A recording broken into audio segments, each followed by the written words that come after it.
ఆంధ్రప్రదేశ్ రాష్ట్ర ప్రజలకు ఊహించని ఎదురుదెబ్బ తగిలింది. ఎన్నికల ప్రచారంలో చంద్రబాబు మాట్లాడుతూ తమ ప్రభుత్వంలో కరెంటు ఛార్జీలు పెరగవని హామీ ఇచ్చారు. కానీ ఏపీలో కరెంటు ఛార్జీలు పెరగబోతున్నాయి. డిసెంబర్ నెల నుంచి విద్యుత్ ఛార్జీల పెంపు ఉండనున్నట్టు అధికారులు చెబుతున్నారు.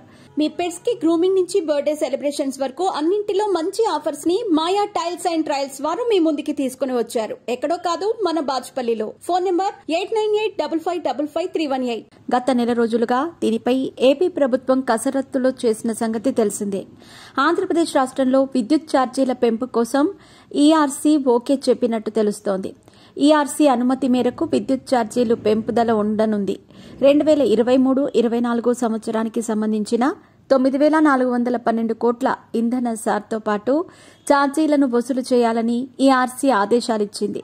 దీంతో యూనిట్కి 92 పైసల చొప్పున డిసెంబర్ నుంచి 2026 నవంబర్ వరకు కరెంటు ఛార్జీలు వసూలు చేయడానికి ఏపీ ప్రభుత్వం రెడీ అవుతోంది.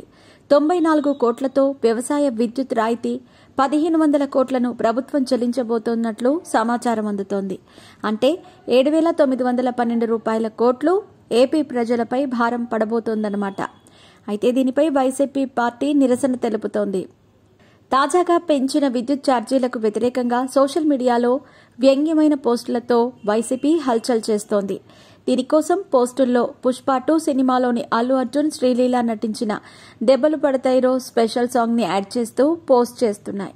విద్యుత్ ఛార్జీలు పెరిగాయని పోస్టులు పెడితే దెబ్బలు పడతాయిరో అన్నట్టుగా దీనికి లింక్ చేస్తున్నారు. ప్రస్తుతం ఇది సోషల్ మీడియాలో వైరల్ గా మారింది.